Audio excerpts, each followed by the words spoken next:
Hi everyone, I am on Patreon. I finally set up the page and I will leave a link in the notes for this video. And so if you want to, you can join me over there with the different tiers of membership and services. And of course it's even more experiential than or experimental than what's going on with the YouTube channel. So I'm also I'm hoping to understand the format better and see what it offers and what we can get going over there. But I plan to share a lot of let's say more focused content over there. So for the month of November, the overarching theme will be activation, and I clicked the launch button on Patreon at 11:11 local time at today, 11:11, and merry happy 11:11 to all of you, by the way. And so I'm looking forward to this, and then I also plan to just do a private live stream over there monthly that will also be connected to the theme and that you can get access to by signing up. So check it out. I'm looking forward to working there as well, but I don't plan to neglect the YouTube channel and your participation, like shares, subscriptions, comments, support, all that wonderful energy you contributed to that practice and to this practice. Thank you for that, and it is still very welcome. So thank you for your beautiful spirits and comments out there, guys. So other than that, I'm here to talk about demons, dark entities, and well, I wanted to first of all share some perspectives, but then get some angelic perspectives on the Scorpios, and I'll explain why later. But but the thing about dark entities is let's take it literally. This idea about dark entities, it is usually that they work in the shadows. That is the way they push. Pull the levers of consciousness, so to speak, or influence human action, which is how they operate, is by sort of orchestrating our fears, or putting up our anxieties against us, and so it's often with this weird feeling of being drawn or pulled into something that you'll find these negative energetic influences that can be thought of as dark entities affecting your life, and that's a paradox I've often returned to, but this idea that well, if you're engaging with stuff that makes you feel fearful, even though it's sort of accusing other people of being responsible for that fear, the material itself may actually sort of be an extension of that agenda, and the way it looks like with these, let's say, darker impulses or lower impulses, or expressions of lower human nature, like the strive for power and domination and possession and subjugation and exploitation, all these things that we can sort of consider pretty dark sentiments, I think is fair to say. Um, they are all they are sort of all directed partially at the idea of the world as object. So it has to do with sort of draining your own participation in something, and then you can sort of push it and mold it around, because it becomes a type of abstract dead thing that you interact with, rather than participating in the world as subject, which I feel like the light entities do a lot, where they're really compassionate in the way they take your place in reality serious, and acknowledge it, and interact with and work with you from there. But it's worth noting that there is a type of narrative connected to everything, and so we have these, we could almost call them perverted virtues, that also of course appear in human culture a lot. Like there are too many historical examples to enumerate where it's kind of been a virtue that you were very good at killing people. It just had to be the right people you were killing, which of course were the, the wrong people who deserve to be killed by you, the right people, right? And so there is this type of game of dark virtue where even well, where people are in the way, where when they're doing something wrong, they actually believe that they're doing something right. It's a Pauline notion, and it turns up in Christianity many times, and but it's very clearly expressed in the authorship of Dostoevsky, for instance, which is populated by sort of these idealistic young men who have sort of gotten an idea into their head and think like, okay, so reality and morality doesn't apply to me anymore, and then the novels are like an illustration of why that isn't the case. But that's to say, understanding these dark entities is that they always somehow seem like believe that they have your best interest at heart, and if they don't, then they at least have a narrative where their agendas are that much more important that it doesn't matter that you become sort of instrumental in realizing that to the detriment of your own interest. So it's simply to say whether or not you're well you're analyzing the argument you had with your friend recently, or in the third grade as a kid, or in your partnership, or political animosities, or people who you feel in that world is you're really opposed to, then it's a very helpful way of understanding them to realize that they're always coming from a point where they're looking to be in the right, just as you are. And so with these dark entities, it becomes difficult because of course when we channel them or we work with them, they're not coming forward and saying, yeah, like I'm activating all this fear in you because I want to hurt you. But it's rather I'm activating all this fear in you because then I can teach you the lesson that, well, it's present and that's helpful to you. So it's simply to say that well, how I approach this practice and how I find it very helpful is, of course, building all these perspectives around a core issue, and this means that the dark entities they also have perspectives that can, if not be valued, then at least understood, and and understanding is sort of the connecting force that makes everything fall into place, and that dismounts fear, I believe. Like understanding is in many ways a contradictory emotion to fear because it gives you a sense of empowerment without active control, just with knowing how things fit together in the whole. So that was me talking about dark entities and human psychology. And I do believe in this lighting. I may also get a bit of a Hitler mustache, but then there's an extra irony, of course, of course, to the topic and the lighting. But again, join me on Patreon, and regardless, thank you for being here, and I hope you take something from Metatron commenting on the purpose of the Scorpios and who they are.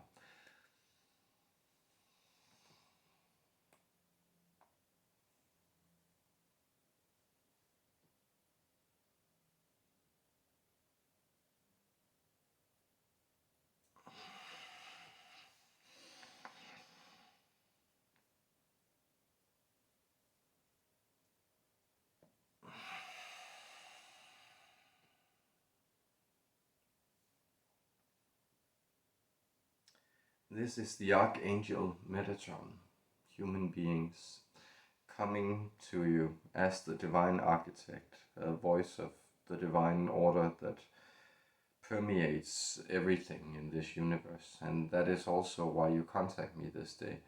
It is because the mind translating my message here, it discerns that I may be able to, well, give you that understanding that is missing of what these dark entities are about. See, feeling that he had so many perspectives to share, he didn't get around to saying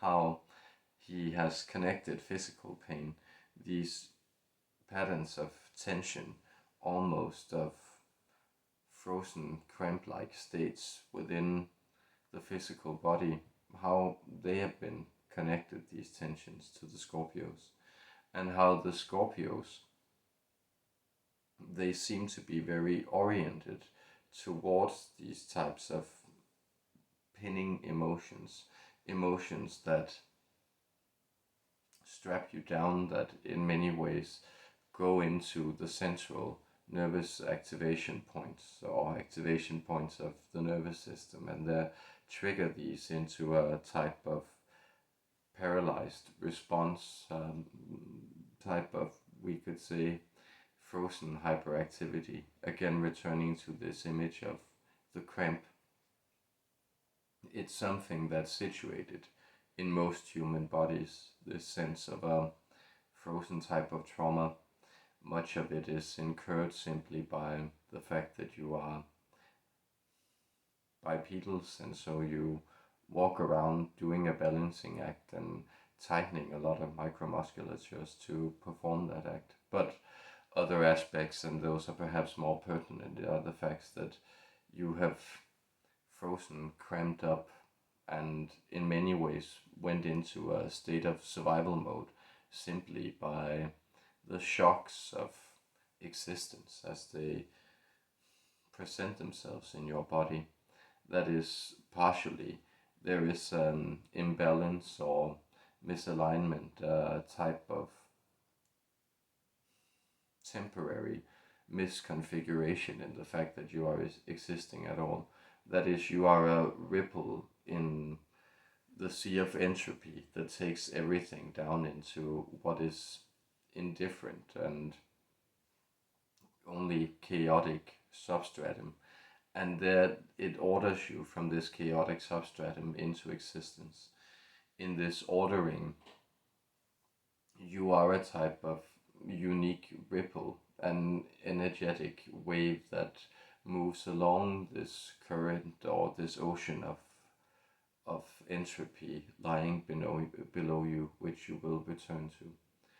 And so there is an, let's say, unsteadiness. There is a momentum that rolls forward within your existence. And you may often experience this as this type of running with the wind, feeling carried off, wishing you were a bird that could fly away, dreaming yourself back to the stars, wanting to skate, to dance, to run, to express yourself. These are in many ways the deep vital impulse, the dance of the universe that's manifesting in you. But there is also a necessity in the temporal world for you to be pinned down. And here, the poisonous creatures, they in many ways, the dark creatures, they became your tutors. That if you couldn't have explored this universe of difference, if you weren't exploring it with the aid of, well, painful resistance. And so many of these entities, they act as counterbalances to that vital instinct of the universe. They bring you into the explorations of solidity. And you may know this. You have a tendency to explore this, for instance, when you build in mediums such as stone, that you also feel that the infinite realms, the eternal realms, they have a solidity to them that you cannot touch through this pure ecstasy, but that you must move into through a type of humiliation, stagnation, to this type of prostration before the great forces pinning you down. Here, some of these dark entities, or they even offer their poisons as these teachers that you can interact with. Notice, for instance, I believe this has been discussed in this forum before, the advent of that toad poison, toad venom, that, well, is injected into the human skin or is inserted into the bloodstream, introduced into the bloodstream, and there it has a purging effect on the organism. I'm speaking of that substance you call Cambo. But there are many others of these that the ancients will have interacted with. There are even addicts alive to this day who are addicted to consuming the poisons of scorpions. You will find these in areas such as the deserts of Pakistan. But this is an age-old tradition. The scorpion handlers, the snake charmers, the crone with the basket full of spiders, all these images of people who have transgressed through the help of these dark entities. This is something that is being offered to you as long as these entities are present in human experience. It is because the lessons that they are offering you are not or have not yet been integrated, and so these dark taskmasters, they still present themselves as something to be vanquished, something that you fear, something that you believe may enter your experience and control you. Rather, what they do is they offer you the opportunity to release back into the sea of entropy.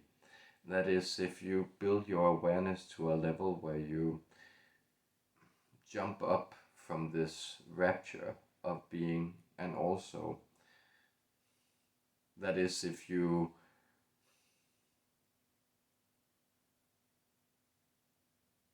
climb up and surmount this game of differences, where you perceive some things as aggressive and negative, other things as positive and helpful.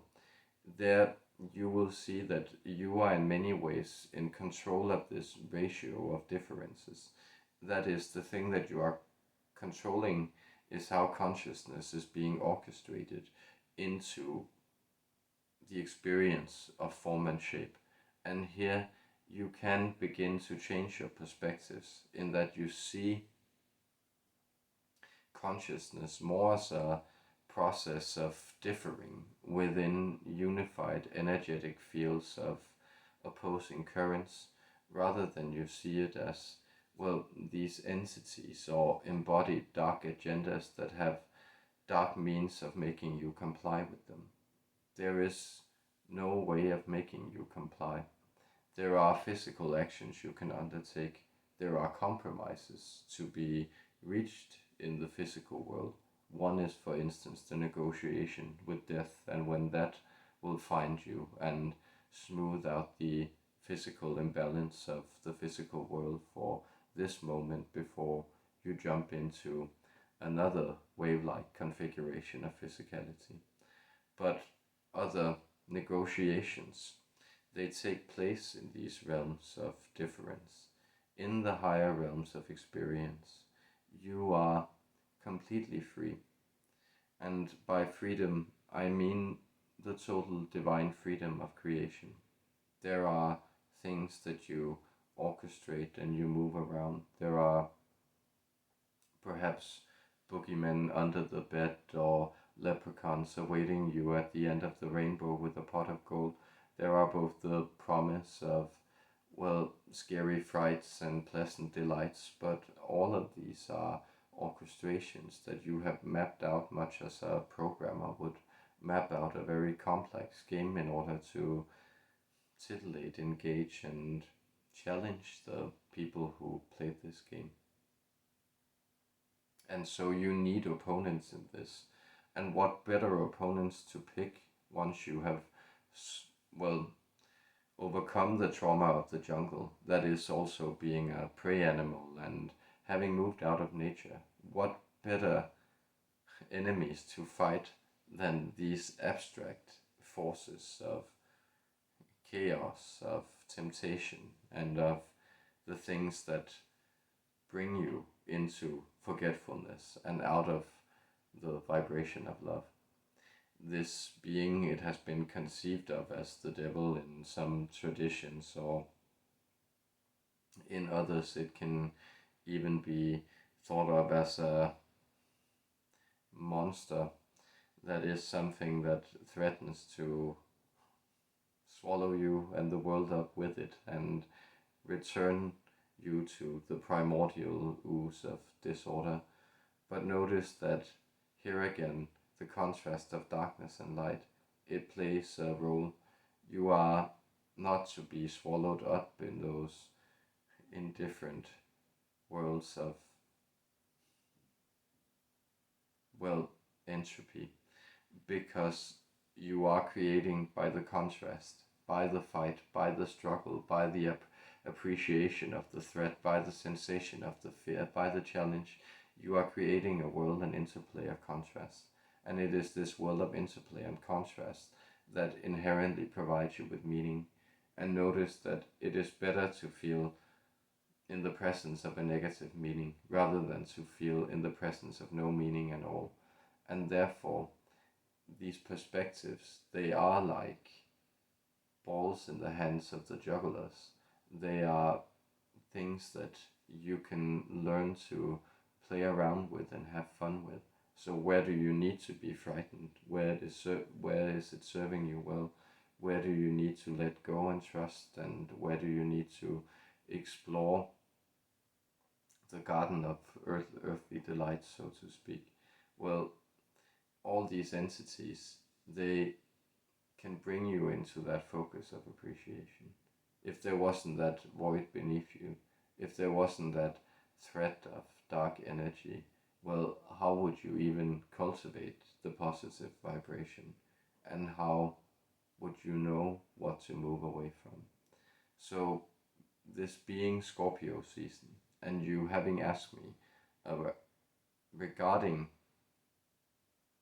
or about the Scorpios of Antares, what kind of creatures they were, and I having offered more general advice, well, I can just tell you that the Scorpios, they are here as a type of shamanic presences. They are in many ways connected to disciplines that you may think of as related to martial arts, for instance. It has to do with these types of controls of the human body. And so there is a type of mastery being offered to you.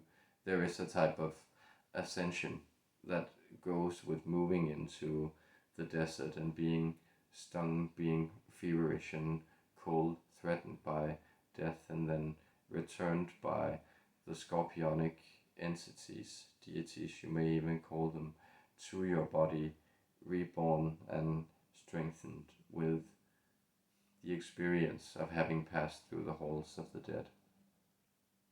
Therefore, I hope this message reaches you well on this day of your calendar, this 11/11, most auspicious of portal energies. I transmit the blessings to you from heaven. I, the Archangel Metatron, I express the undying love of the heavens for you, and I thank you for having listened this day.